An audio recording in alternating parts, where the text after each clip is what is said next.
All right, ladies and gentlemen, boys and girls, welcome back on the Indie Horror Talk podcast here. Today we're going to be on the episode featuring Tony or TJ, however you like to go by. And we got the regular sauce here joining us on today. Hi. Hello. So Sauce, so how have you been? Recently, pretty good. I just finished my new Springtrap cosplay, which has been really fun. Um, before getting back into some larger builds for the end of the year. So, getting all that done was a big relief. Considering it was, kind of riding off the coattails of PAX this past year. So I got a good little break before I started on Springtrap, but I'm glad to get another small little break before I start on my next couple of projects. I did get to see the spring trap that you did on Twitter, so Oh yeah, I forgot I posted pictures of it. Yeah, I'm actually in the process of editing the reveal video right now. Like this, this morning I've been editing that, and I can probably show you guys in a couple hours after this is done being recorded. That'd be But sure. yeah, wonderful. I'm really happy with the full suit. I think I saw it through Red Panda on Instagram. I think Red Panda retweeted that, or not retweeted it, but showed it on their story. Just the progress you were at because you had posted it on Instagram. I was like, Jesus Christ, what was the time frame between you starting it and already being done? It was insane to me. Um, I think I so PAX was done on September. Like I think I got home between like September 4th and 6th. I took a good couple of weeks to rest, and then I got started on Springtrap like officially. I think around September between the 22nd and 25th. And I'd say it got done on November 3rd. So that's about like a month and a half, maybe. Um, about a month and a half, and I'd say maybe like 1,000, maybe a little bit upwards of 1,000 man hours. That's insane. Wow. God. You're pretty dedicated to your crafts, I see.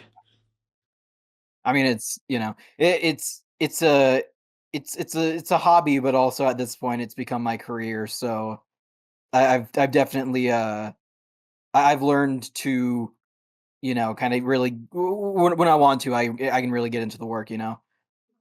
Flow state. How do So you stop yourself from getting burnt out? Out of curiosity. Um, that's a good question. I don't really know. I did feel a little bit of burnout after PAX this past year. It was a lot of work, very last minute. Not very last minute, but in terms of putting stuff together. The puppet and Jackie came together in about like 2 to 3 weeks. Um, so like that was a lot, and I did feel a little bit burnt out after that. But I think after the PAX event itself, and giving myself a little bit of rest, I managed to recover. So really, I think it's just the way I personally avoid burnout is once I'm done with a big project that does leave me kind of burnt out, I will just rest for a couple of weeks, um, and try to kind of refocus my current hyperfixation from FNAF into like Sonic or something, and just rest. Fair play. it's impressive how you just you just move on from one project to another, even if you get burnout, like you still keep doing what you're doing. I mean, it's just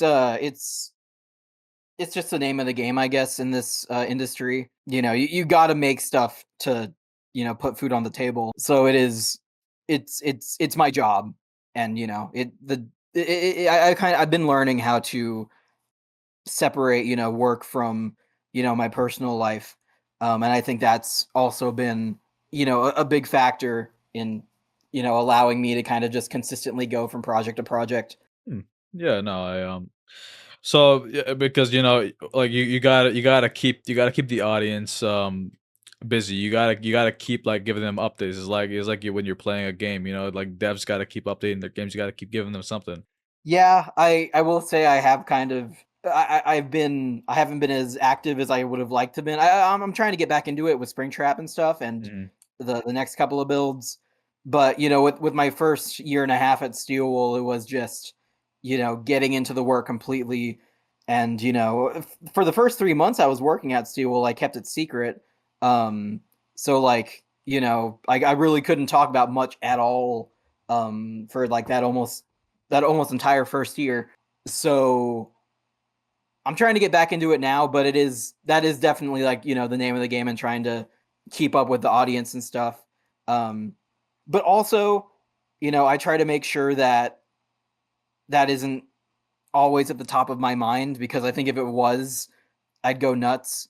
Um, you know, I try to keep a lot of my work, you know, as passion driven as possible and less about, you know, making content and stuff. So that's kind of the hard part, finding complete enjoyment in the craft still, you know, while also trying to make content, which, you know, makes it, I'd say the content makes it more work. And then, you know, the rest of it, actually the making of and, you know, performing in cosplay, um, is more the passion part of it. So it is definitely like a game of balancing, you know, those two things. That's I like that thought process. I like it a lot because you are establishing, a separation between work and fun and hobby and just general time management. Where is that sweet spot in your life that just you enjoy where it's everything kind of melts together as one? Because I'm assuming finishing a project and then having the world kind of react to it in awe, as opposed to where does your own self satisfaction come from? Does it come from, how people will react to it? Does it come from embodying the character and learning how to get into a character? Or is it just overall, you know, the fact that it's finished and you could put that as another stamp in your portfolio that you could just continue on and improve later on if you ever determine it so? You know, it's it's funny you say that, because I think those first two things you brought up are definitely like the biggest parts for me. Um, Playing the characters is a gigantic, you know, um, gigantic part of the fun for me. And you know, playing the character, bringing it to life, and then seeing the reaction,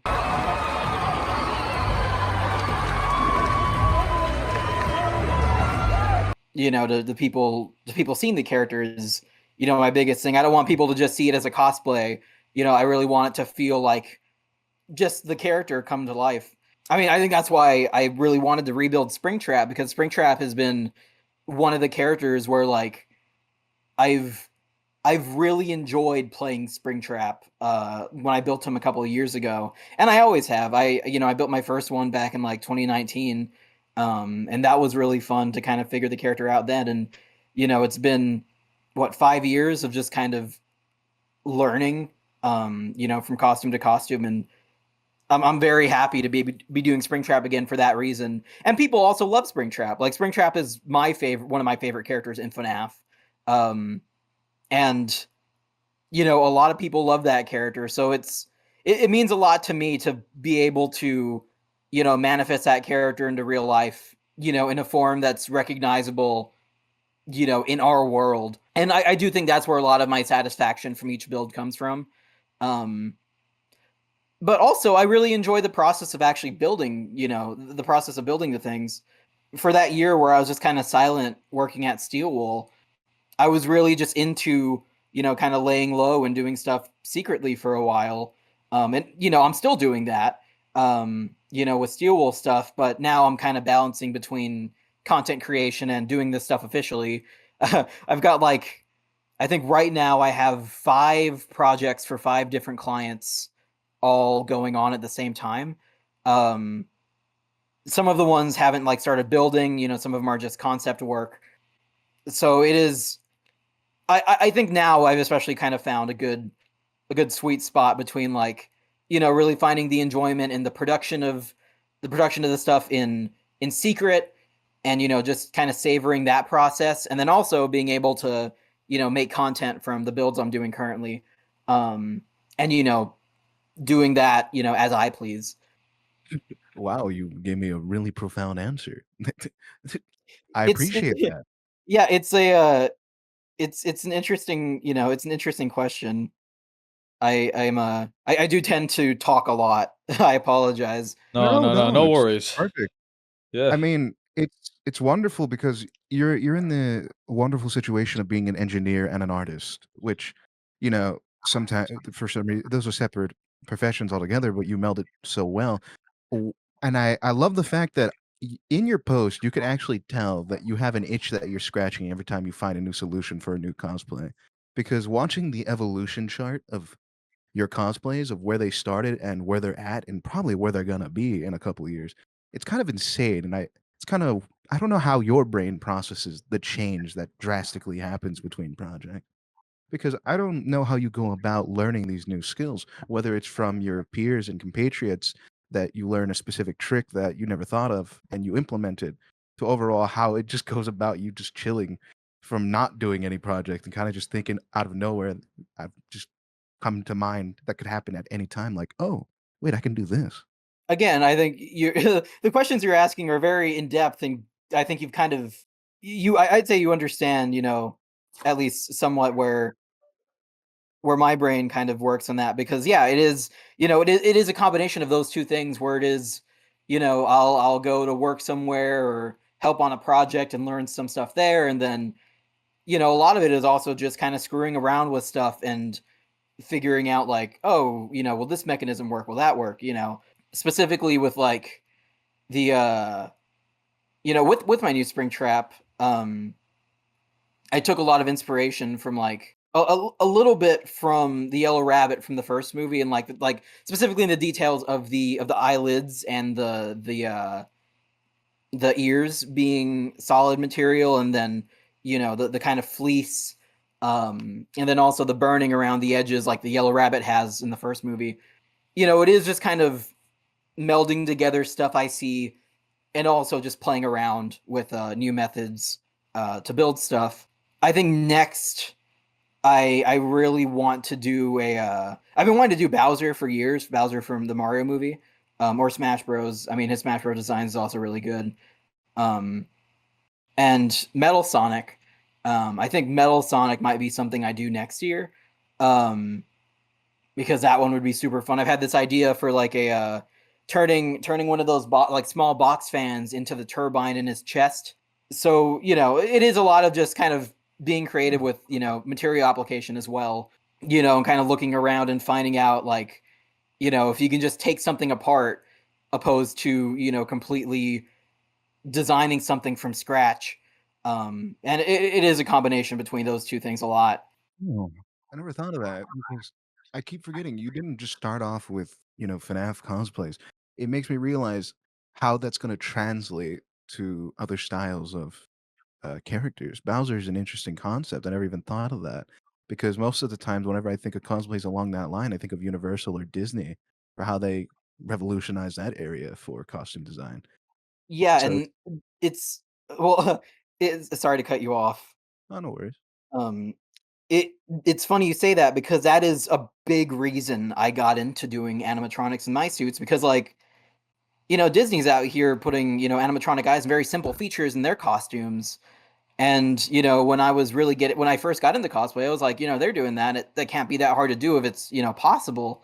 Um, so that's when I started learning animatronics and really getting into that. So that is kind of, I think Disney and Universal are very state of the art in their technology. So like whenever they accomplish something new, it's just like, that's possible now. There's, in a couple of years, that technology will be able to be used at a hobby level. And even if it isn't, it's still achievable through some means that can be done at a hobby level. So like, you know, uh, especially Disney is a gigantic inspiration for the puppetry and animatronic parts of my costumes I try to do. I mean, with Bowser specifically, what I've been trying to plot out is like, using a small fog machine in his mouth to replicate the fire effects, and then the glowing eyes he has in the movie whenever he gets pissed, and then animatronic eyes, all the kind of stuff you've seen on my FNAF stuff, but applied to a character that is more organic.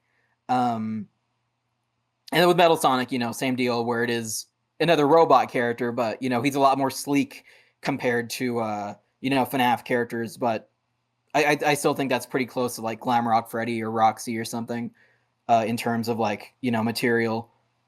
Oh, oh my, that's gonna be awesome when you do start those projects. Mainly because I want to see how you deal with the malleable face features that Bowser probably has. Because when you probably get to that point, you'll probably figure it out by then. Because a lot of people have been able to do cosplays that have quite the expressive way of going about things. Have you seen the film, or not the film, the show Dinosaurs from Jim Henson? Yes, I Yeah, love it. that's the the uh the facial expressions on like Earl Sinclair are kind of like my inspiration for what I want to do with Bowser. Um, the gigantic like opening mouth and stuff. I've seen that head in person. It's huge. So that's what I'm kind of basing my ideas for Bowser off of. Well, if you make it happen, it's gonna look sweet because, those Hopefully. characters in that show were just so expressive, especially for the time, and technology has Oh, definitely gotten better since then, so you utilizing what we have in today modern equation, you could probably even incorporate Blender shape keys like what, Disney was doing with, what was it? Their recent Tiana ride. yeah, I think they did it with a Beauty and the Beast ride not too long ago too. Mhm. Yeah, it's with their stuff, it's interesting. It's all pre-programmed. Um, and with dinosaurs, it's all done via radio control. It takes actual puppeteers to learn those movements and stuff.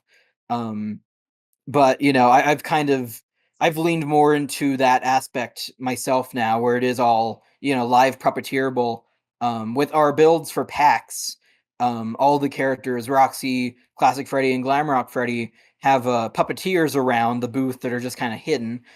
Sometimes they're not very well hidden because we don't coordinate that much beforehand. But like having puppeteers that can be there by the character to like really bring them to life, because you can only do so much from inside the costume. Especially if you have like moving hands or whatever. Um, but also like there's only so much you can do with a couple of different buttons you can like, press to activate like a certain face shape.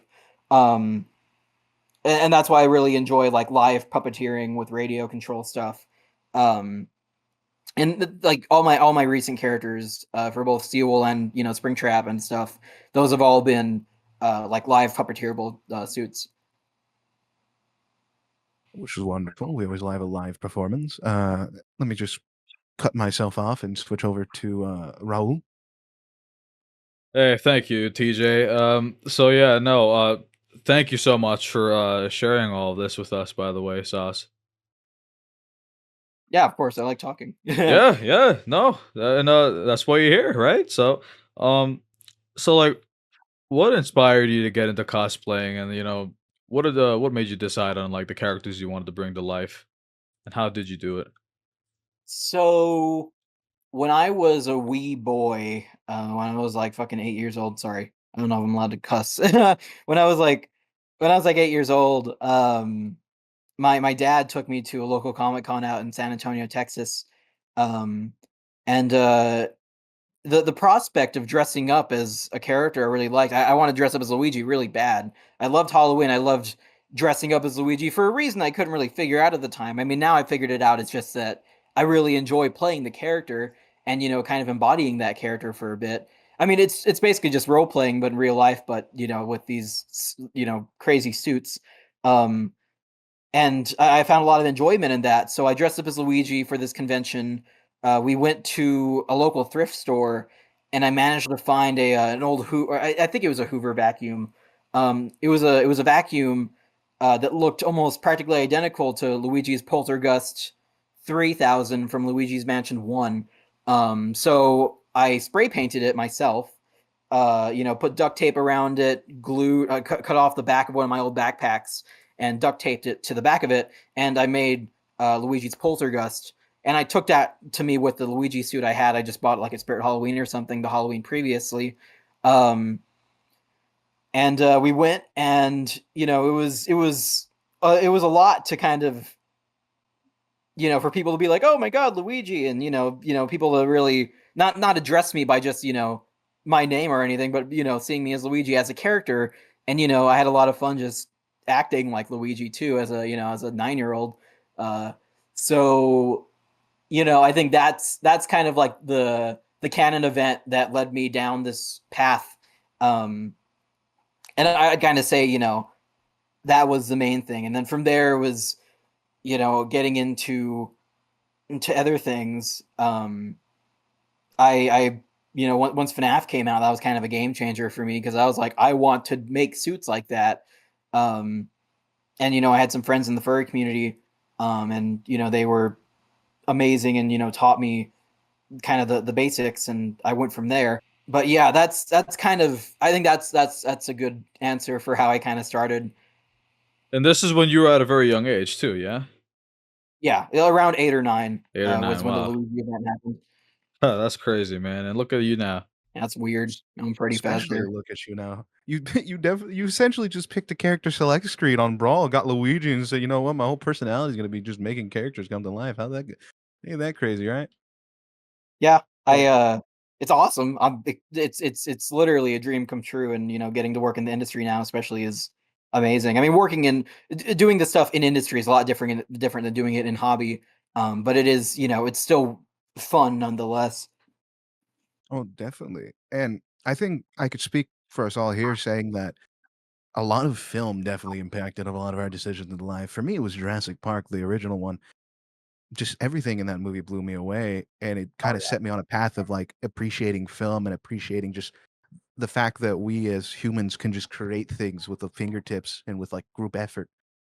Like, I assume we all here have a film that really just turned on a switch in our brain when it came to looking at the industry and as a whole as a separate thing because, like, for instance, Walking with Dinosaurs was it literally established a bunch of people who created props and animatronics to come together and make a show that they could bring on the road because they had nothing to do between, like, filming sessions. Like, that's insane. I have a favorite Yeah. film. What? I have a favorite film, What's your favorite film? Iron Giant. That's a good Oh, one. That's that's a a really good good one. one. I grew up with that one too. Yeah. Yeah, Yeah, I I wanted to do an Iron Giant cosplay for a long, long time, but I just kind of forgot about it. Maybe one day No I'll do it way. finally. that'd be insane.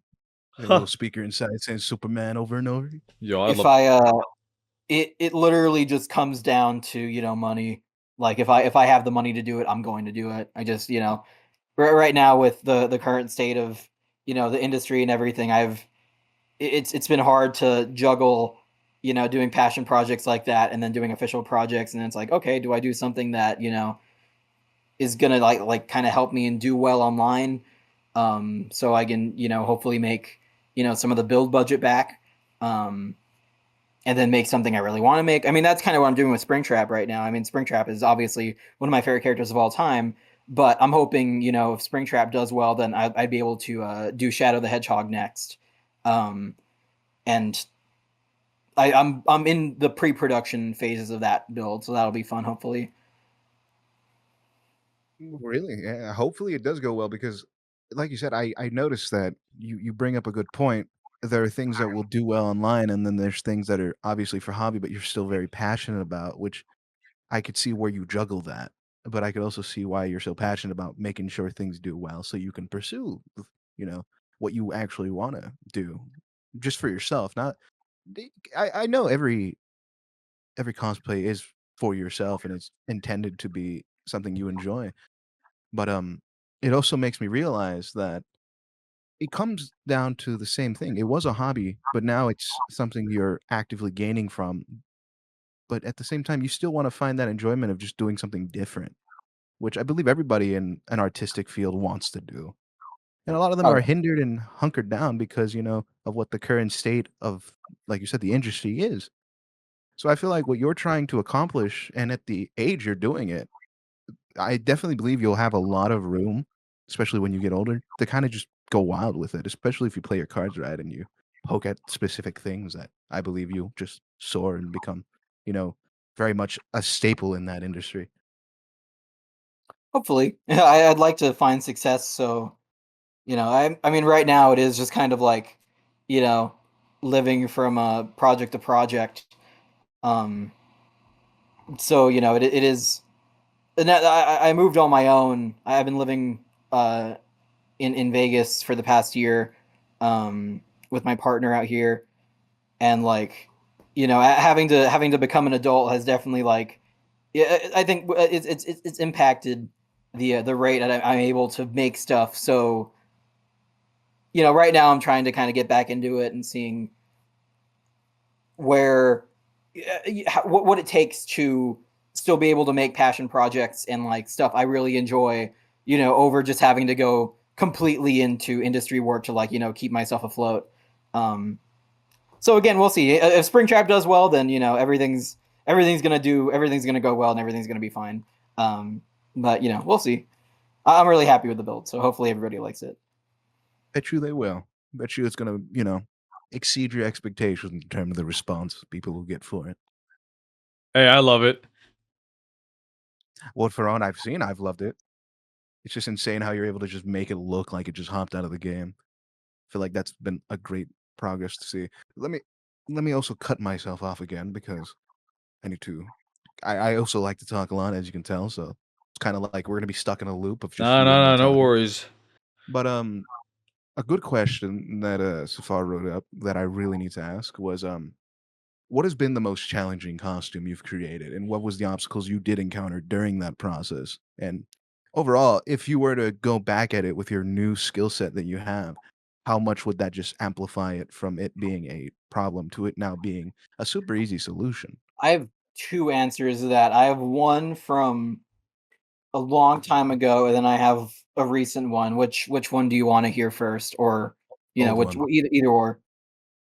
Old one first. Oh, I'm curious. Okay, yeah, the one I did that kind of let me try to get into cosplay at least somewhat professionally was when I was 15 years old. I built Twisted Freddy from the Twisted Ones, the FNAF book, and that build, it was really fun to build, and I learned a lot. I'd never built something that big before. And like it was a lot of just, my dad would be like, "Hey Trey, I found this," it was the main harness system for his head, since his head was huge, was we modified a bass drum holder for like band equipment. And basically I just secured a big rod to it, and then a rod to the head, so it kind of swivels back and forth. Um, and that build was a lot of just creatively trying to find a lot of creative application to make it look good and not cost a ton. I'm pretty sure that build in total costed like $900, which is a lot. But considering what it was I think it was worth it. And my dad was the one who paid for it all because he was really happy to see me making stuff. My dad has a background in graphic design, so he was always very supportive of my hobbies. And considering that was really the only thing I did, he was always willing to help support it until I was able to support it on my own a couple years later. Um, but but yeah, Twisted Freddy was a big one, and the thing about that build is it looked great, but it weighed around like 75 to 80 pounds. I was Oh, 15 years old, so across my wait, entire body, that was a lot. is that? Um, Oh, are you talking about the one that you had on your old website when you were taking commissions at the time? Because yes, it yeah, was huge when I saw that. yeah, that one is huge, Jesus. and it was my first real like experiment with animatronic eyes and LEDs and stuff, and it even had like we had a speaker in it, and it would have a voice modulator through my phone, so I talked through it, and then it'd go through a big speaker, and it would sync the sound with the servo that would control the mouth. It was a really crazy and ambitious build, and I'd love to do another one of those, one of these days, like a more accurate Twisted Freddy. Um, but um, but yeah, no, that build it weighed a ton. It was a pain to wear. It won me a couple of awards, which was awesome. Um, but it also like I didn't understand the concept of like going around and going to other cosplay contests around the state and like winning a bunch was kind of frowned upon in the cosplay community. No, I mean nobody really told me. And that was my first costume that like I really took around. Um, and I took it to like two cons, won two awards, and I did like another convention out in San Antonio. Um, and the I'm going into tangents now. I'll stop talking. No, no, no, But no. Keep going. okay, It's well, okay. just to finish that story quick, I didn't I went to that third con and didn't win anything, which was fine, and I was fine with that. But like the people that were hosting that cosplay contest and convention, one of their podcasts, these were like full grown adults, and they were like just talking about how happy they were that I didn't win, and I was like, that's it made me feel really bad as, a 15-year-old, and I didn't understand. Um, and that kind of yeah, I think I retired the suit shortly after that. Um, but like, yeah, that suit has a lot of memories with me. I mean, I think that suit had one of the longest lifespans of any of the costumes I've made up to now. Um, and I'd love to remake it with, all the tools I've got at my disposal now, since, it's I know a lot of more like lightweight materials and different methods of creating it. Um, I think that one would be really fun to do again at some point. Um, but yeah, I'd say that one was probably the most difficult old one. It's 15 too. I'm gonna say that's it. I've seen most like full grown engineers struggle to make something that's that complex, especially when they're jury rigging stuff.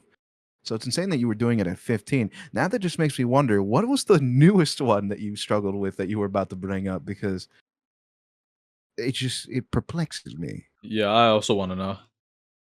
So it was Roxy for PAX this year. Um, Really? yeah, that build had a lot of hurdles. Um, I'm not gonna go into Unfortunately, like I'm not gonna go too in depth because a lot of it was like the personal stuff happened with the actor, and she had to. I mean, the actor is my partner. We ended up getting her to do it because we didn't cast anybody else in time, and she had previous experience in helping me out with puppeteering and stuff, so we figured she'd be really great at it, and she blew it out of the park at PAX. I mean, she brought the character to life perfectly. Um, but like the suit itself, it all came together super last minute. Um, and I wish I'm definitely gonna ask if I can go back and do some big refurbishments on it to make her look even better. Um, I actually saw that costume recently. I went to the Steel Wool office to pick up classic Freddy. Um, so like that one was definitely the hardest for a lot of reasons. It was mostly just the timing of everything. Um, but it was also just a lot of unlucky stuff happened with that suit. Like on the trip to PAX, all the things got like jumbled around, and her eyes were supposed to move like her eyes themselves. Her eyelids ended up moving in the final, but her eye mechanism melted in the shipping. Um, and then Mhm. while I was painting her, the paint I bought was old, I guess. So the clear coat was coming out a little bit yellowish, and like the paint itself was bubbling up in a really weird way. And also it was like it was our hottest, the record hottest it's ever been in Vegas while she was being built. So it was 120 degrees outside every day, and I'd be outside Oh, painting her. Holy Um, shit. and it was a lot, and I'm happy with the way it came out, considering it, the build process was about, I think in total, she was in the concept stages for a good couple of months, but like the build itself came together in about 2 months. Um, which again, to give you a perspective, Glamrock Freddy came together in about 7. So, that's almost 3 times less the amount of production time Glamrock Freddy had, and Roxy had a lot of more new features like the hair, being able to flow around and stuff. It was a lot, but in the end, I'm happy with it. But I do want to go back and do some modifications to it. I'd like to also definitely. add on to that. So the thing is that I actually like what you did with the hands, like how Roxy's hands move and all that, because I was looking at the videos on PAX and all that, how her Yeah, fingers move and Glamrock all. Freddy has that too. Oh, he does, right, when he's holding the mic. Well, when he's holding the mic, but his other hand is His other free, hand. so he can kind of grab. It'd be cool, like the mic lights up, or like if you like have his right arm, just like have it go to his mouth and stuff, and just have like the mic turn on or something, like he's like actually in on stage or something. I mean, the mic itself was just based on the game version, so I didn't I didn't think to add any lights, but that's a really good idea. Um, and You maybe there'll be oh, a build in the future that we can do something like that with, because I think that would be really fun. Yeah. you mentioned heat, and that actually is really relevant to what I recently had to do with props. Uh, I live in a desert, and like Vegas, we got up to 115.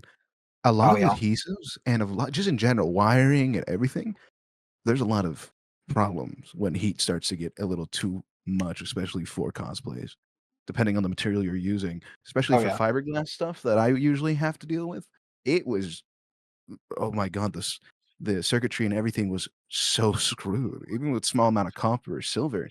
It's like there are so many errors that could go wrong, especially when it hits that temperature. So I'm shocked that a lot more stuff didn't go wrong with that cosplay, especially knowing that it was in 120 heat, like just in a box or packed Yeah, away. I mean that and also the fact that when she was in the process of being shipped over, I was kind of doing finishing touches on her, and I was in the process of going back and forth between LA and Vegas to do some stuff with the Henson Creature Shop.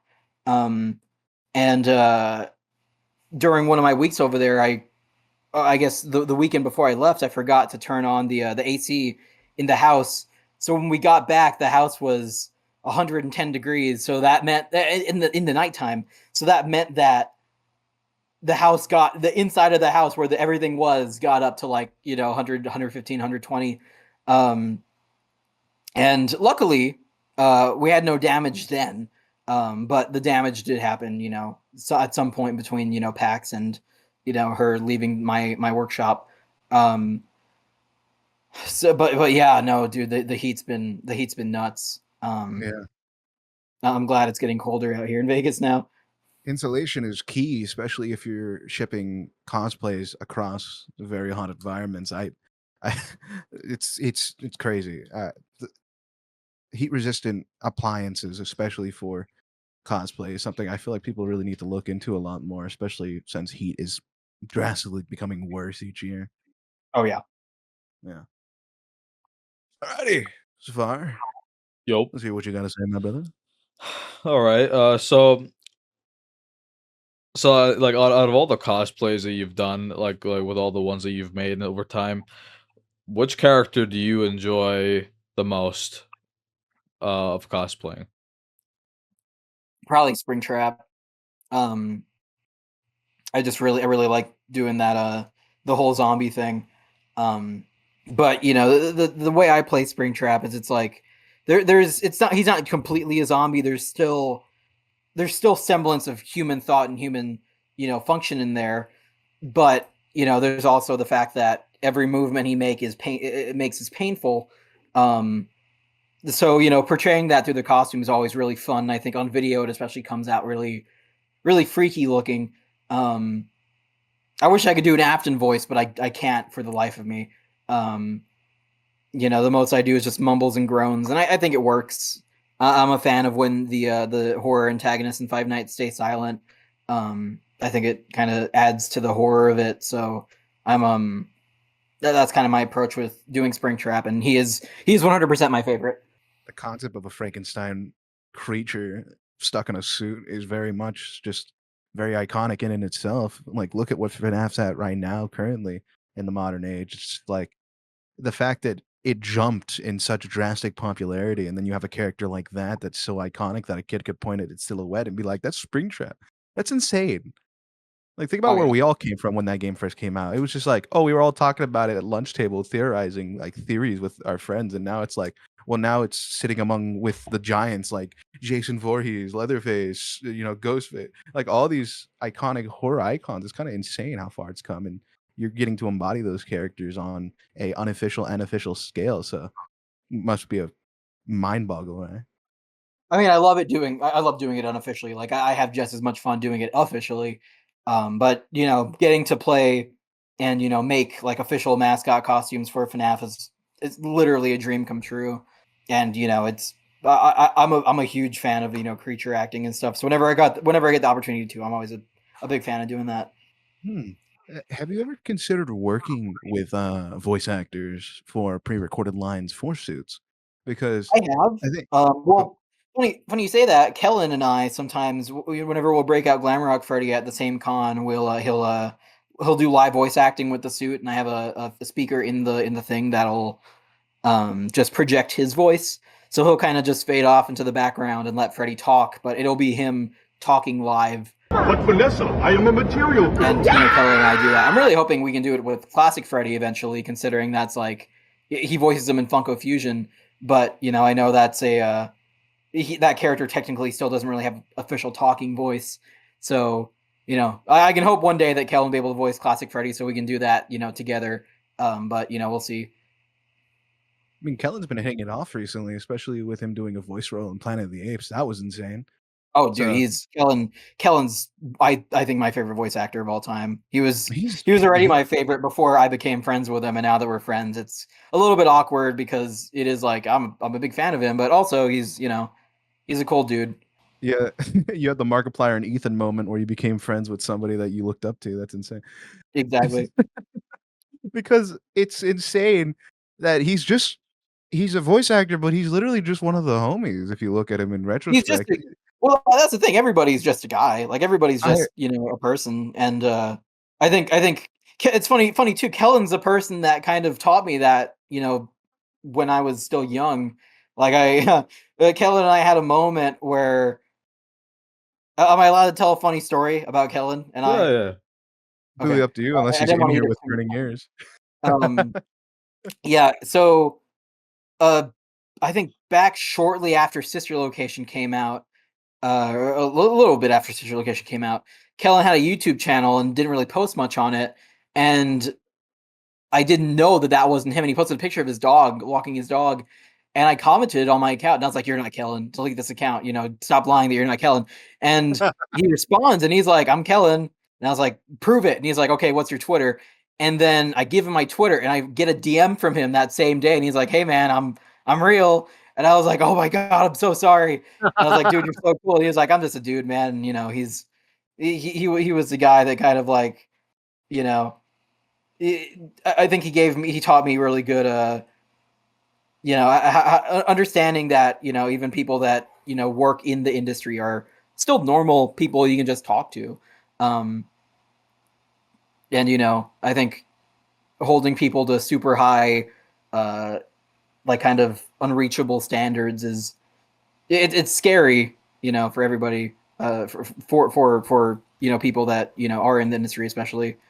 I just love how you just like immediately just tell a dude like in this comment sections, you're just like, "You're not the real Kellen Goff," and then bro just says, here I am, bro. I'm just a guy." Yeah, exactly. That's exactly how it went. Yeah. Especially his appearances on Think Tank or on what is it? Was it Think Tank? You said Think I'm going Tank? crazy. No, it's because I know he's on a Ben 10 team. I think it's Think Tank. No that is way. Think Tank. No, it's Ink Tank, isn't it? Think Tank. It I is don't in know. Think Tank. Yes. I love that. I just love how he's very open about his hobbies. Because, like you said, you don't need to hold people to high regards. You treat people like people, and the next thing you know, that they're your buddies because you're treating them with the common courtesy that is required. Oh yeah. Which I respect that. You have you went through that actual natural evolution of looking at your idols and then talking with them, and now you're conducting business with them while also just chilling out with them. That's just a great thing overall. And I think it really puts in perspective that regardless of your background, of where you come from, you could end up in a place you didn't expect, and you could be doing things you genuinely didn't think you could be doing. It's it's a good retrospect for people because everybody has their own like issues they have to deal with in life. But it's about it's about the what is that? What's the word? What's the word? It's about what you make of it, how that Mhm. affects you and how that turns you out at the end of the day. And I think for you, hearing the story of you being inspired just to want to make an outfit, specifically Luigi, and now you're over here with the aspirations of doing costumes with like Bowser, who's very much organic and very expressive and iconic. It's insane, but it just shows how far one person can go just based off of a small step. Luigi, and now you wanna talk about making Bowser. It's full circle, you know? I mean, the thing is, I think anyone can do it. Like it is hard to figure out like motivation and stuff, but like I think literally anybody can, learn to make amazing stuff. It's just a matter of like, really having the passion for it. Um, but it is, especially nowadays, it's very accessible. There is this one person I did see on Twitter. I don't know if you know who they are. Weathered Creations. They're doing similar work that you do. Oh yeah, I saw that dude at PAX. Yeah, bro. Yeah, and I saw their Withered Bonnie cosplay, and I saw that they did Chica as well, and Foxy, I think, as well. I think they did the whole entirety of them, right? That's awesome. Yeah, man. I Yeah. think, yeah, and I think you may know somebody by the name of like the Red Panda's workshop. Red Panda. Yes, I do. That guy was one of the people that like first inspired me. Like I remember he was selling stuff on Etsy a long, long time ago, and I was like, man, I want to buy some of that, and I never did. But No, I his work remember was a gigantic inspiration to me.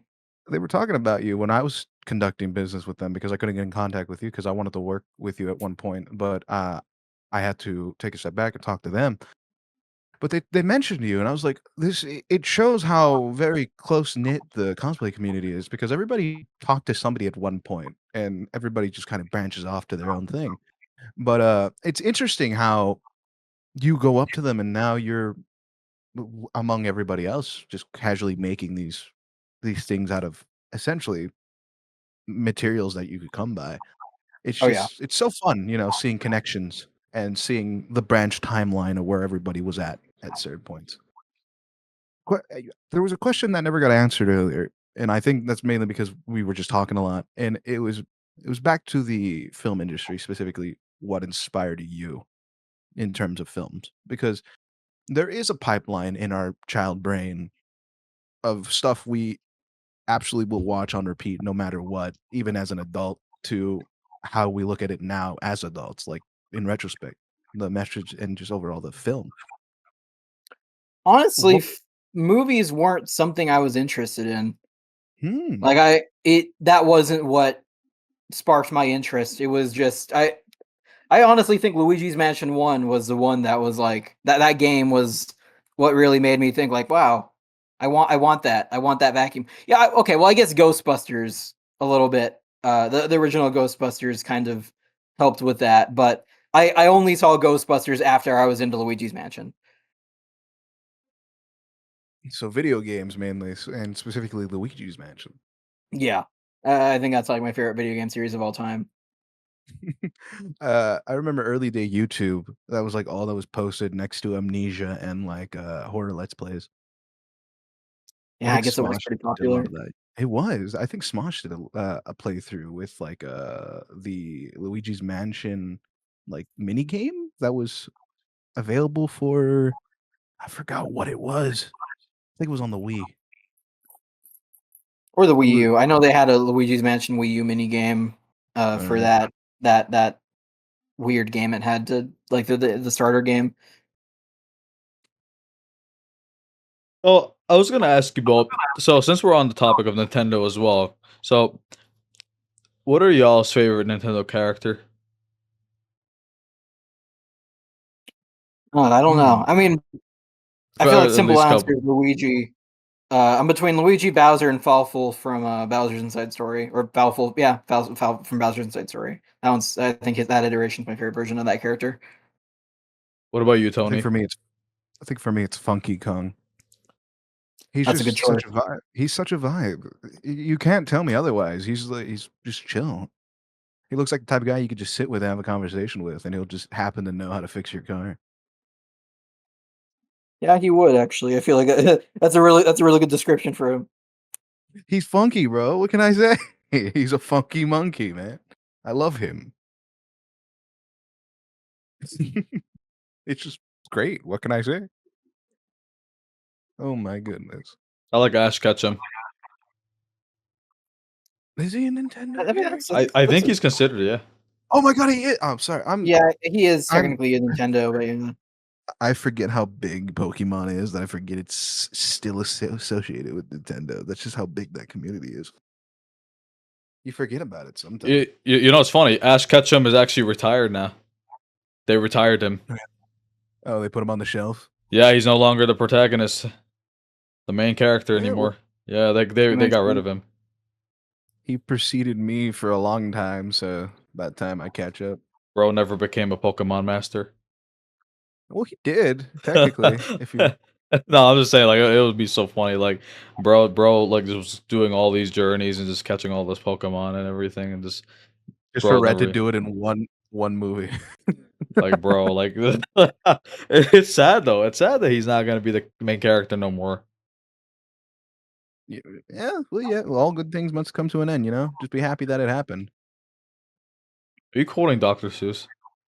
No, I'm just quoting whatever came to my mind at that moment, which was I don't know where it came from. I feel like that Probably is a be pretty quoting universal quote. It came from the Yeah. heart, No, I'm gonna be quoting Sun Tzu, The Art of War soon in this podcast. bro. Bro, ain't no way. Alright. Sauce, Yes. can you walk us through your approach designing and building costumes, the specific method and routine you follow? But in genuinely, like when you build a costume and when you're making a character, what is like your signature? What is your mark? What is something that you continuously do with every cosplay that just happens to be kind of like a tick in a sense that you just do it? You have to do it in every cosplay. Just your trademark, essentially.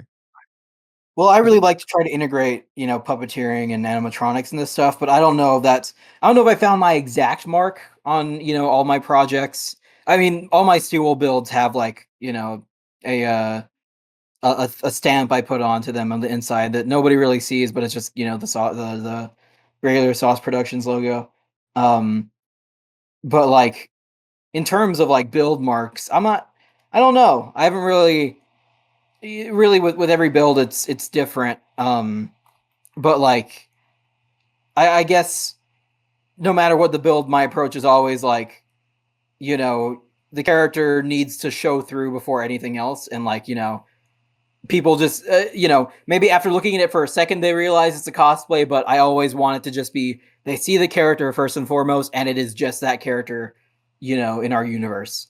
Whether it be like adapting their design to fit, like realism in our universe, like with with Springtrap, that would be like adding joints, or with Glamrock Freddy, leaning into like almost like Disney type movements with his movement, his movement style and the way I portray him.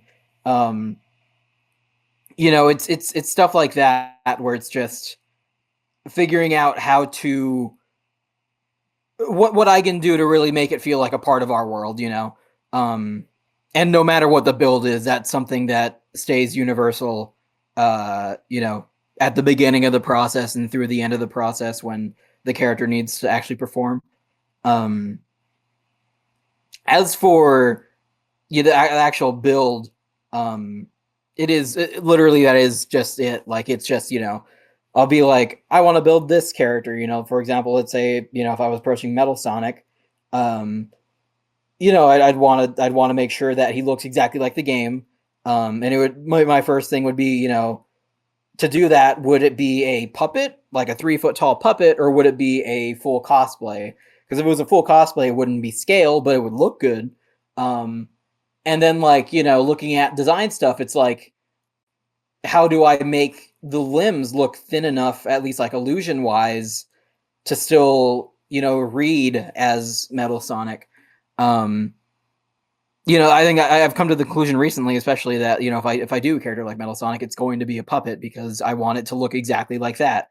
But like, yeah, I'd say between every build, that is the first thought of just what do I have to change, what do I have to redesign, what do I have to remove to make it feasibly work in our world, first and foremost as the character. And then, the build comes along and it's like, what's possible, what's not possible to make, like, mechanics wise, budget. And then from there, it's just whatever entails with the build process. A lot of the time I'll do a scale mock-up, and then 3D print a small maquette, or even just sculpt a small maquette that is relatively the scale I want, and then build it up from there, pattern it out, or whether it be like 3D printing full-blown pieces, it is varied between each character and each build, but my biggest thing is making sure to stay on model and figuring out what can be changed or screwed with that also keeps it on model, but gives it some more I guess realism, just depending on whatever the design is.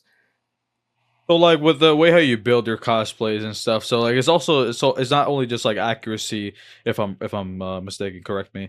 So it's like also the accuracy on how you want to do them. It's like replicating like what's already originally there from before, you know? Yeah, the biggest thing I guess the biggest thing, like, I can for sure pinpoint in every part of the process is keeping the silhouette. Yeah. Um, like, if the silhouette looks good, I'm good to go. Um, so again, when it comes down to characters that are more unrealistic proportions, it's like, how do you change that so the silhouette still does work? And then you make those edits for realism within that silhouette, so it doesn't obstruct the readability of the character. Yeah, it's like you're just trying to weigh those two out. You're trying to like make sure they blend together, mix well. Exactly. All right. Now I got two questions in my mind that have been itching my brain now that I've fully recovered from my factory reboot. And one of them is pertaining to your mascot or potentially just your character that you use on your websites, on your social media, just all that stuff. Like, what was the origin of that character? Because obviously, we can trace it back to what it could be, what it could have been, and what it used to be. But what does it represent now? And genuinely, like, how far in the lore of the character? Because I know Yeah. Well, everybody has sorry. sorry about that. Everybody has No. like their own little story about their own characters they've made. But I know for a fact you probably have a little bit of a story behind that as well. Yeah, I mean, I call him Sauce Bear just because it's easy, and obviously it's a reference to, like, Fred Bear or Yogi Bear. What all these bear characters are they have in common? Um, but yeah. So initially, it was just a Funtime Freddy recolor, years and years and years ago. Um, and then I tried to do it in a cartoony art style, and it just kind of evolved um into something that I was happy with. That it still obviously is very reminiscent of FNAF, but I think art style wise, he's he can kind of stand on his own a little bit. Um, with my art specifically, I'm always I grew up with this show, My Life as a Teenage Robot, and Sauce Bear specifically, he is very reminiscent of the designs from that show, and especially XJ9, the main character from that show, was like, I think when I redesigned him to be how he currently is, I was like, I want to really lean into that and like make him look like a relative of or like a character from like the XJ lineup. Um, so like that's I guess that's most of his lore. Um, and now it's just he just kind of serves as a mascot and the flesh puppet I talk through. Well, he's not made of flesh, he's supposed to be a robot of some sort. I was always thinking he'd be like fur and latex, or rubber. I'd like to do a costume of him one day, but we'll see. um but yeah, no, he's just a guy. He's a guy that I kind of talk through. um one of the things that is like more reminiscent of me, since I use him to talk through my YouTube videos and stuff, is one of his ears is a little bit floppy, and that came from the fact that one of my ears is messed up, and this same thing. um so same deal. The ear that's messed up on him is the ear that's messed up on me.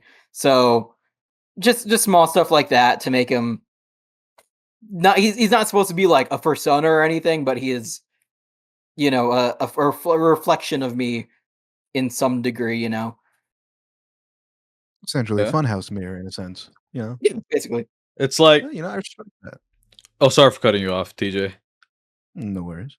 I was gonna say that It reminds me of the remake for It Chapter 2 and 1, and it was like you know how Pennywise is a shape-shifting clown and all that based off the kids' fears. So I'm thinking to myself like how you did your character for Sauce Bear is like some of the reflections you said that you had for the character based off you. It's like you're shape shifting your own character into what you have. Yeah, basically. And another part of him too is he's got like all these random little tools, and yeah, it's similar to how XJ9 from My Life as a Teenage Robot can like turn her hands into like weapons and stuff. Same thing with Sauce Bear, except it's just tools because that's what I do. Um, yeah, it's not really too deep, but just a fun reflection of kind of me, but mostly the work I do.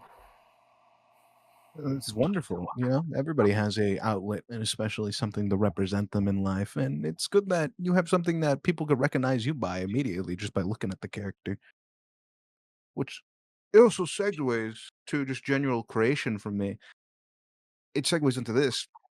Where it just in general, what do you think of the fact that not only the accessibility of 3D printers, but the accessibility of Blender has contributed to the cosplay scene as a whole? Because Oh, I mean, it's drastic from the years uh, when I first saw 3D printers rolling out to now they're everywhere, and next thing you know, cosplays can now become one to one. yeah, I mean, obviously, it's groundbreaking that technology is now out there. And I know for a while there was like a couple of years people were like, "Oh, 3D printing is cheating," and you know, it's just it's a different tool to use. It's no different than foam fabrication or anything if you just do it right. Um, so like it's another tool, and I think it makes it more it makes creating more accessible for so many more people. Um, and I think I'm so glad that that's available to everybody now. I mean, the printers I first got were some cheaper ones as well, and that's kind of what got me into it. And I've still got some of those same printers with me. I just don't use them as much. Um, now that I'm able to, well, with Steel, we were able to afford, some more industrial equipment on their budget.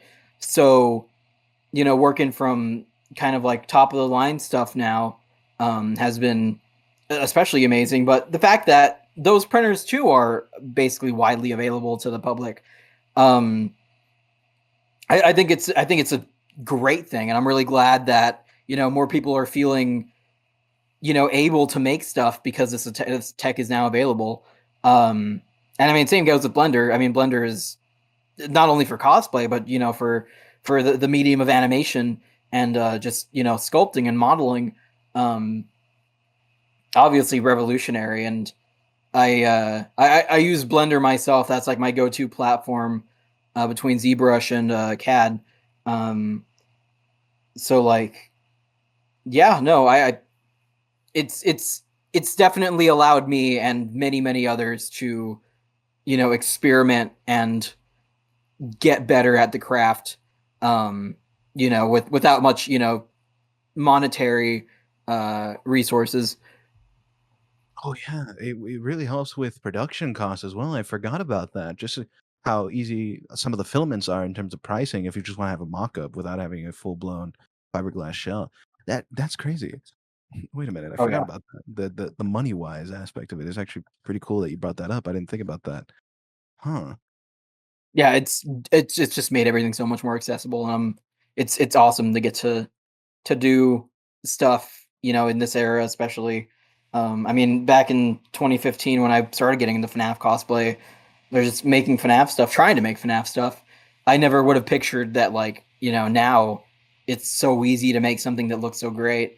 Um, and it just it's a really great tool. I think learning to still use foam and stuff wherever applicable is great, and I always suggest people learn to embrace foam fabrication as well. Um, Mostly for the sake of like you don't want to 3D print a full costume because it's going to cost a ton of money. It's going to take a lot of time.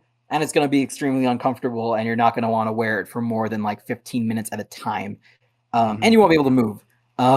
So like, I always suggest learning the basics too, with making stuff with foam and this and that. But 3D printing it can be used as kind of a central point of many projects, I feel. Oh yeah, especially with TPU filament. That's also a game changer for people making gloves, Oh yeah. which is crazy. Because a lot of people, I believe, use 3D printing as a basis for their foam, like just as I need a visual reference or something to go off of just to get the foam right. Oh But yeah. it's insane overall that it's so versatile, but yet it doesn't really diminish the other crafts. It just allows you to get more of an accurate representation of what you need for that material that you're working with. Because for the longest time, fiberglass was the go-to. It was, "Oh, if you're using it, you're doing it right. Everything needs to be made out of this." And then foam was for more of the flexible area of for the weight and for the distribution of your body.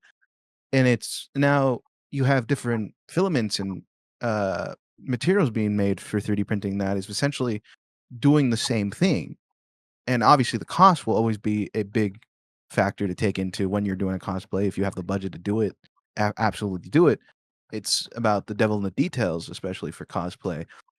And what I've learned about enjoying this field is money is very hard to come by. Like you said, it's very hard. Oh yeah. But when you do have that ability to basically go out and enjoy what you're going to be making, especially with the materials you essentially gather together, that will make it comfortable. I always like that people are now realizing I have the ability to make it look perfect, but I just want to see how I can make it comfortable now. Because back then cosplay was about making it perfect. Now it's about make it could already be perfect, but how can it be comfortable? How can I optimize me wearing this as long as possible? Because Yeah, a lot exactly. a lot of the furry communities have now developed fans inside of their suits, which make it so much more comfortable. And then you got people developing, soft padding inside to where you could essentially just do whatever you want inside the suit, be optimal like flexibility. And seeing you now looking at it, what do you think you're prioritizing now that you know that you can get a character right in terms of now trying to make it as comfortable as possible for the wearer? I mean, it is just straight up that. Like I'm it's always like a matter of, what has to be done to make something more pleasant to wear, while also keeping all the design stuff you want to keep, especially within the silhouette of the design and everything. Um, yeah, a big thing I've gotten into, especially now, like Roxy was a big, a big first, not first step, but a big step in that direction, um, with figuring out like what can be done to the character design to make it work more practically. Roxy's torso, especially, is very, very, very thin. Um, and we were initially going to get Isabel, our actor, to wear a corset underneath the plastic suit, but we were like, no, that would be insane to have to make someone do that for like an hour at a time, with such a big suit on already that's going to have animatronics and stuff going on. I've incorporated fans into my builds before, but it is like it depends on the character and if we can fit it in. With Shadow, that's a character that I've already incorporated the fan into the head and stuff.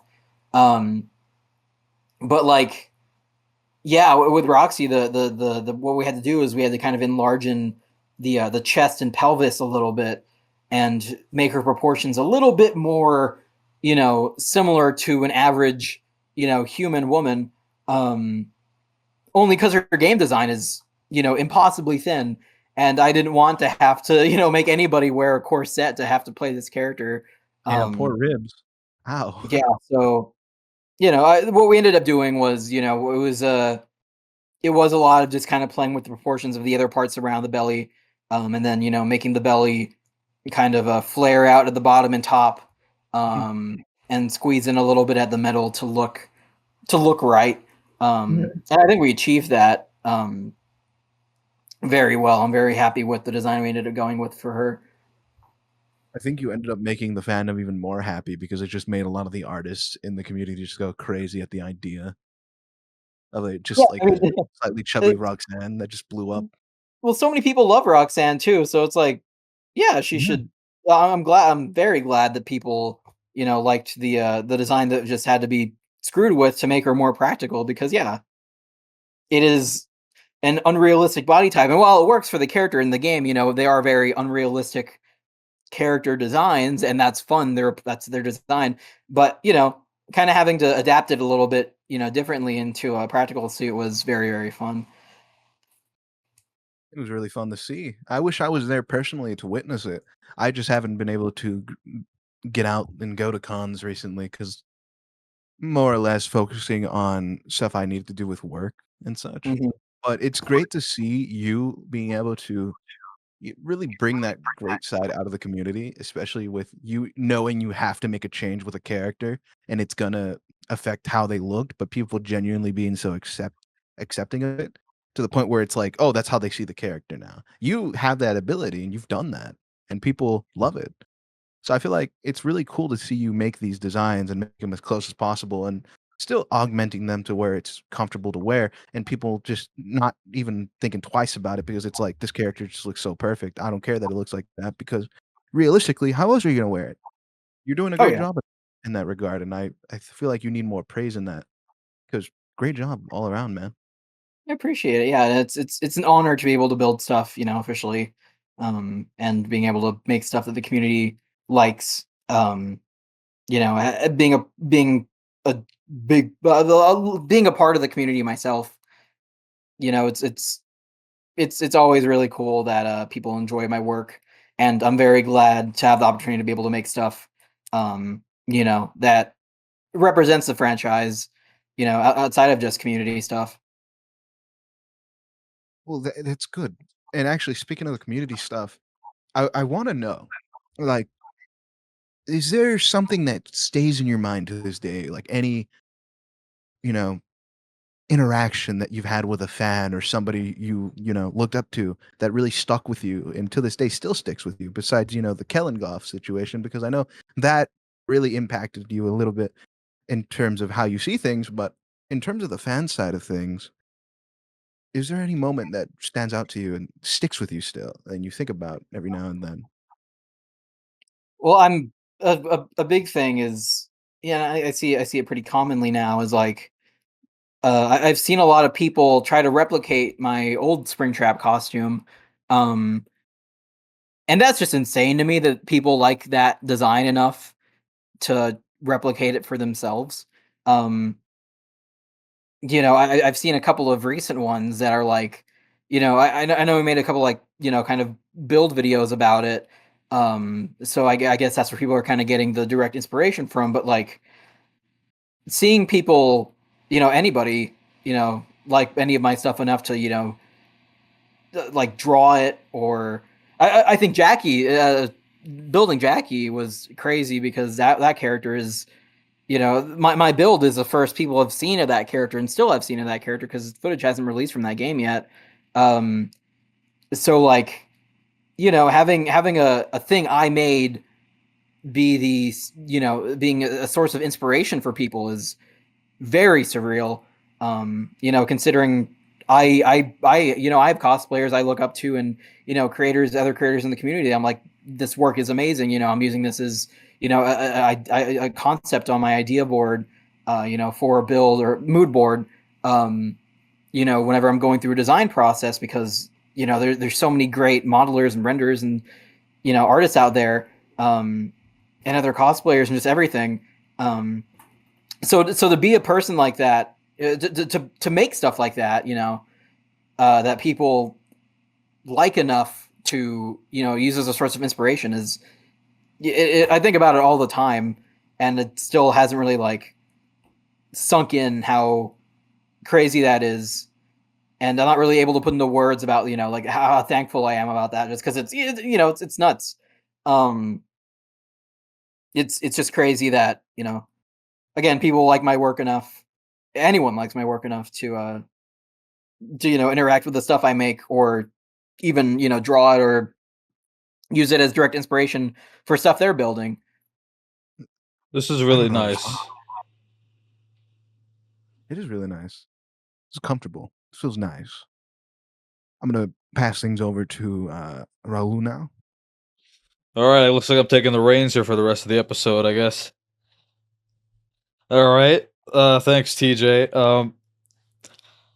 Wow, what a this was a lot to go over tonight. I'm not gonna lie, this was a lot for me, and especially for a cosplayer like you, man, and even TJ. Man, you guys got some great conversations going on here. Yeah, I always appreciate, again, anybody wanting to get more insight into the cosplay stuff. It's always really cool to be able to talk about it. Um, considering I don't really talk about it much online myself, other than the posting and revealing of builds. Well, It's always fun to talk about. now you got that opportunity now. Now you're here with us now. So with all the things that you've done over the years for your career that you've built over time, how's the cosplay community influenced your work? And is there anything memorable in the experiences you've had in the past, and any interactions with any of your fans and any other cosplayers you've ever met along the way? It's tough because I feel like every time I go out with a costume or do something, there's always a moment that sticks with me. Um, I don't know if I can. I don't know if I can pick one. um, man, let me think. Take your time. I don't know. I feel like that was it's kind of. I feel like I kind of answered that a little bit with the past question, considering that was kind of what that it's hard to pinpoint any specific interaction because they're all They're all very they're equal to you. yeah, it's it is a dream come true for people to even like the stuff I do. So it's, anytime I get a compliment or anything, it's always it's crazy to me. Um, I think well, something recently that I guess I can just think of off the top of my head was I wore Yellow Rabbit out to an arcade to film some stuff, and there were just so many there was this little girl that kept running up to me, and she just kept hugging Yellow Rabbit, and she was like, "You're my favorite," and her parents were there too, and like I don't think her parents realized what Afton does, what kind of character he is, and I'm sure they looked it up afterwards, and they're like, what are you watching?" But like, the fact that even little kids can look at any of my suits and recognize the character is just that's exactly what I want to do, because that's what people did for me growing up. um so being able to do that for not just kids but like literally anybody, it's crazy to me, and I'm very very grateful that I'm in a spot where people enjoy what I make at all.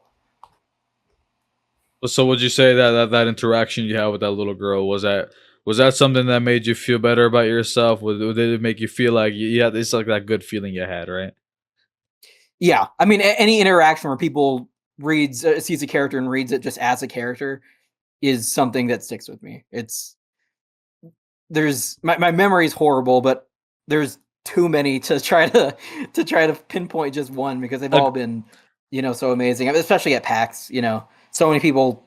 At PAX too. When people were honking Freddy's nose and kind of having reactions over that. That was very cool. Um, as he was also puppeteering his face, so he'd make it like an angry face or a sad face whenever people would boop his nose. So he's seeing those reactions to the characters themselves is probably my favorite thing in the world. I gotta give it to you, Sauce. I do respect you for treating your fans and treating every moment you had in your life over your years of doing cosplays, and I respect you for this. I respect you that you treat everyone equally. You don't pick favorites. You don't have like you don't put one over the other, and that's what I like about you so far. I love it.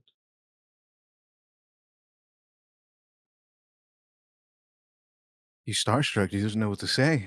Yeah, I don't know what to say. I'm not good. Again, I'm not good with compliments. It's I got you there, didn't I? it's not good. But I appreciate it greatly. It It's awesome that you guys even considered to have me on your show. It's really cool. Yeah, It's an honor man. to be able to talk to you, man. I've been, a quiet admirer of your work for a bit, and it's insane to see, how far you've progressed in such a short time. And it's never fancy myself in a call with you, much less having a deep conversation with you about the intricacies of this hobby that you've now turned into a as a part time job. It's insane, it's fun, and I like it because it gives me more of an insight as the people that I see behind, social media. It's really I mean, good. I'm just a guy. Yeah, I'm you're just a just a guy that guy, makes stuff. just a dude. Just a dude who makes funny things, who That likes is to be in true. character. A guy who brings smiles to people's faces. Yeah, and a guy that goes popular for wearing a, Hot Topic FNAF costume. Oh yeah. Well, I didn't get that suit from Hot Topic specifically. I found it at the Steel office, and they said I could just have it, so I took it. Oh my It's god. one of the original. I think 2016. Uh, uh, Ruby's Foxy costumes. Um, Did you and actually I was wear like, it? I don't Oh, have I love anything. that. I'm not gonna wear anything cool for Halloween, so I'm just gonna wear this. And I wore it. Oh my god. You really did blow up on Twitter for that, and that was insane because I was like, I don't know. I think it's poetic. It's quite poetic. A guy able to make picture perfect characters wearing such a wonderful costume. It's an amazing costume. I don't know why anybody would think otherwise. No one thought otherwise. What do you mean? Everybody was just complimenting you for it. Have you not Yeah, seen exactly. it? You were the talk of the town. What do you mean? God, that's just perfect. It's just so it was amazing. Oh, Yeah, I I don't think anything will ever one up that costume. I don't think there will be. I think there needs to be an inside joke where that guy keeps showing up in the background of your official posts. Oh, it's gonna happen. I mean, if there's any other PAX events or Steelwool events, I will be wearing that. You'll be wearing that on off days where you don't have to be wearing the main outfits. You just be wearing that when you're just casually strolling, looking at people's booths. Well, I'm actually wearing it right now.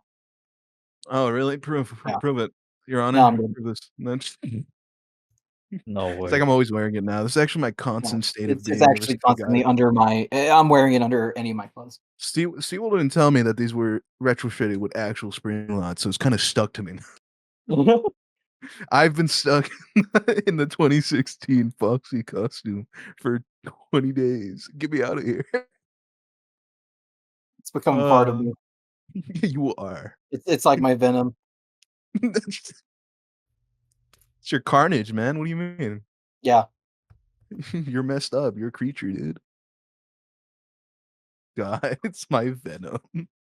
Someone's got to make fan art of that now. DaRegularSauce with the Foxy outfit. Oh Oh, that'd be boy. wonderful. Ah, all right, to continue. Huh? You want me to Huh? continue? Yeah, go ahead. All right. I just love this little moment you guys have with each other here. It's really cute. Hey, whoa now, buddy. Hey, well, not like that, man. Not like that. Not like that. Not like that. Sauce is not what I meant. That's hope you know that. um, but yeah, no. Well, I gotta ask you this because obviously I don't know if you were wearing any of the costumes at PAX this year but or even before that for last year's PAX event for the Glam Rock Freddy outfit and all that but for this question I have to ask you, like, what has been your most rewarding experience at a convention or any event while wearing one of the costumes, if or the people who were wearing it at least.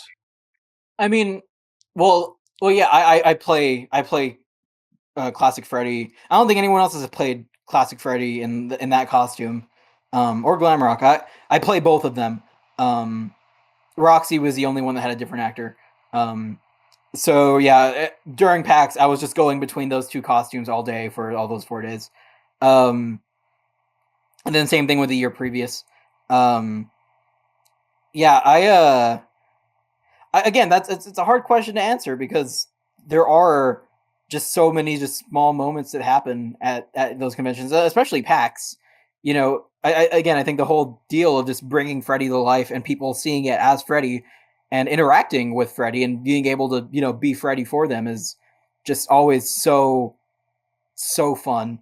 Actually, I think one of the things that really did stick with me and I think about all the time is they when they'd sing happy birthday every showing, actually getting to perform as Freddy, on a stage, because there hasn't been an official showtime, that wasn't in Help Wanted 1 or in Security Breach, so getting to perform as an animatronic as Freddy, and having people sing happy birthday to him was very cool. And just again, people seeing me as a character is very, very fun, and getting to bring the character to life for them is my favorite thing in the world. Classic and glam rock are kind of at the same level for me, but I think a lot of people love glam rock too, because people kind of see him as like, a protective figure. So when people get to meet him in real life, it's always a very some people think to some people it's a very emotional moment, and that is always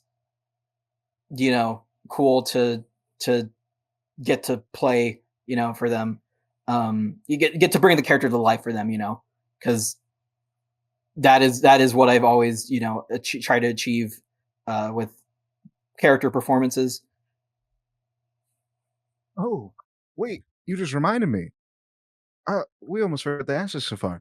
Thanks to your opportunity with making cosplays, how does it feel knowing that you've gotten a chance to interact with some of the musicians on the side of the FNAF community? Oh, like JT Music? Yeah, being involved in production for music videos. Oh yeah, no, it's nuts. I've been trying to convince JT Music to do another live action music video, and we're talking about it. Make it I don't know if it's happen. gonna happen, but but yeah, like I listen to a lot of Five Nights at Freddy's music while I work. I mean, with whatever project I'm working on, I will listen to music that is either very reminiscent or, you know, is just straight up from it. Just because it helps me properly get into the mindset. And I've listened to JT music for so long, so getting to work with them was awesome. Getting to meet Living Tombstone at the FNAF press event for the movie last year was amazing. Um, it's just so cool. And I've been working with there's this band called Neon Arcadia, and the one of the main guys from that, Benny, he has a podcast called Press for Time, and I'm good friends with him, so I go on every once in a while. And he's been doing some original compositions for. He did the original composition for the Yellow Rabbit suit reveal on my YouTube channel, and then he actually did an original piece for Springtrap, which will be getting revealed tomorrow on the 16th. So actually getting to work with musicians too for character reveals has been so cool. But like, no, it's been so cool. It's hard to use any other word than cool to describe it, because it is genuinely crazy to be in the opportunity to be able to work with people in different facets of the creative field. Wonderful. You got to show us your buddy's work sometime. I would love to take a look at his podcast and potentially even just see what, in general, their portfolio looks like. Oh yeah. I already follow them on Twitter. I already know who they are. Press for Time, right? Yep. Yeah, I've been looking at their stuff, man. It's cool. Yeah, they're really great. Very, very genuine people. It seems that way, yeah. From how you talked about them as well, yeah. I'm just looking at them right now. This is actually cool. So yeah, no, so like when it comes to like all this, and to all the people who's listening to this right now, well, by the time this episode's out for season 2, uh what is like when it comes to you, what's the one advice that you would give to help your fan base, all like your audiences everywhere, just to help them achieve the best results when it comes to Um, cosplaying? I feel like it's kind of a thing people say a lot, but just keep on trying. Especially with cosplay, it's trial and error. Like it took me years to figure out to get to a point where I'm happy with the work I'm outputting. And even now, sometimes there's stuff I'm not happy with. Not completely happy, but it's a process of trial and error, and just trying something new every time and giving yourself the opportunity to make mistakes and learn is very, very important. And obviously having the patience through a build process that'll take a while is very important, but giving yourself the patience, to make those mistakes and learn is a very, very important thing. And I think a lot of people, will tend to give up after, a couple of mishaps, but things are always going to screw up. It's just a big thing that nobody really talks about is like, no matter what, especially when it comes to cosplay or even production, something is always going to screw up. The thing that will make you really great at it is figuring out how you can fix those screw ups, and how efficiently you can do that. Being prepared for the worst is a very great skill when it comes to making stuff. um and like it's something I've learned and embraced myself. Like you can never expect anything to go perfect. um and learning and being prepared to fix stuff or remake stuff is a very good mindset to have. Okay. All right. Okay. Um. Well, I mean, you put it in the simplest way possible, and I give you credit to that. So, um, Thank you. yeah, no, yeah, I guess just people just need to just figure out where they fit in, and they just need to like just go on that journey on their own and just figure out what they need to do the same way you did because you have to figure it out all on your own, correct? Oh yeah.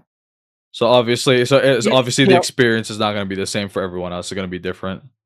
yeah, I mean, obviously talking to other people in the community and, opening yourself up to help with other people is also very important.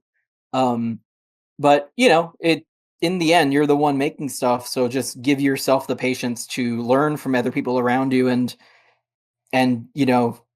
learn from your mistakes and, give yourself the opportunity to grow. And is there anything else that you would like to say to that? Uh, no, not really. Uh, check out my Springtrap suit. Yeah. All right. Okay. I think by the time this episode airs, I think your spring trap suit, and you'll probably be on like a fourth other suit by then. Yeah, probably. I mean, I'm sure by the time this eventually goes up, Shadow will be in production, so that'll Hopefully, be fun. I'm very excited for that. definitely. I will be following your career with great interest. I've already been doing that, but good to be having, you know, such a wonderful conversation with such an upstanding citizen such as yourself. It's great to get to talk with you guys. It's again, it's always fun to be able to talk about the craft, and a lot of my time is spent just in my workshop, just working on stuff. So being able to actually talk about stuff in depth is always really fun. Yeah, and that's a good thing because I think that's what Safar really wants to showcase. Like, is just the normal part of it. It's like we're always preoccupied doing things and trying to finish things and be on a status quo or a schedule that we don't really get a moment to just sit, breathe, and kind of sit around with, friends and compatriots and just talk, especially about things that people are genuinely interested about, that want to get insight on how this person operates or how they think. And a lot of times it's the showcase to the world that, like you mentioned, normal people at the end of the day with thought processes that are very much like ours and we share with a little bit of their own unique insights that we all could learn from. It's genuinely an open book that everybody gets a chance to read and learn. You provided that opportunity for the community, and this provides an opportunity for you to kind of just have that moment of vulnerability and just being able to speak for a moment as opposed to being stuck on a content schedule as well as being working constantly because you know everyone needs a moment to just take a step back and smell the flowers. Oh yeah. Yeah, I really appreciate again, I really appreciate, being invited to talk with y'all. And I appreciate you for being here, man. It's a great pleasure. It's an honor, and overall, I look forward to talking to you more in the future. Getting a judge of your character right here. Yeah, they'll I'd say in the next year there's going to be I'm working on again, I've got like 6 projects going on right now, and a good chunk of them will be revealed next year, all secret NDA projects. So there'll be some cool stuff outside of, my own cosplay content, and I'm very excited to show off what I've been doing. Speaking We're of looking forward. projects, oh, I'm sorry. Go ahead. No. We're looking forward to it. That's all I gotta say. So is there so speaking of projects, though I don't know if you can really answer on this too much, but what future cosplay projects are you most excited about? Cosplay stuff. I mean, right now I'm just looking on to the next build, which is Shadow, and I'm very, very excited to do that. Um, but like as for you know, there's been a lot of like stuff outside cosplay that I'm kind of pouring my soul and energy into. Um, that I'm very, very excited. And obviously all those things have to do with some degree of creating things. Um, But, like, as for cosplay, yeah, I'm very, very excited for Shadow. Just because I haven't been able to do a Sonic build in years, and, our actor for Shadow will be Izzy, and she's an amazing, character actor, so I think it'll be really cool, and I'm very excited to get to bring that character to life. It's also a perfect time that you're going to be starting on pre-production for Shadow because I think Sonic the Hedgehog 3 is going to be coming out this December, the third film. Oh, yeah, it is. Yeah, I So mean, yeah. it was kinda timed to come out with that, but, I think yeah, game plan is, probably be done end of December, after the movie comes out or very early January. So, we'll see. And yeah, by the time this episode's already out, I'm pretty sure you're already going to have this revealed and everything. I'm sure after the movie comes out. Who knows? Awesome. So yeah, If no, not, we can always edit it out. that's true. I mean, I don't mind. Power of editing. Um, so I guess that's it for tonight. That's it for tonight. I think we're done here. That's all she wrote, folks. I think this is where we could stop the recording and just have an aftermath of just talking without having to worry about recording. So before we end it off here, I'd like to thank you, DaRegularSauce, for joining us on this episode on the Indie Horror Talk podcast, and our guest co-host here, Tony TJ. Thanks for joining us on here. Pleasure having. Thank you guys for having me on. I really appreciate it. You're very welcome. Anytime, man, and hopefully we'll have you on again at some point in the future if you're ever down. I will have a lot more stuff to talk about next year. some Maybe- very cool, gigantic stuff is in the works that I'm Maybe. not able to talk about, but there'll be some cool stuff in the future. And maybe in the future we could do a video podcast so we could be more in depth with you showing off things. Oh yeah, I should have some pretty cool stuff to show off. All right then. Well, I guess we'll see you all next time in the next episode then, and that's going to be it for tonight. Bye bye. Bye bye.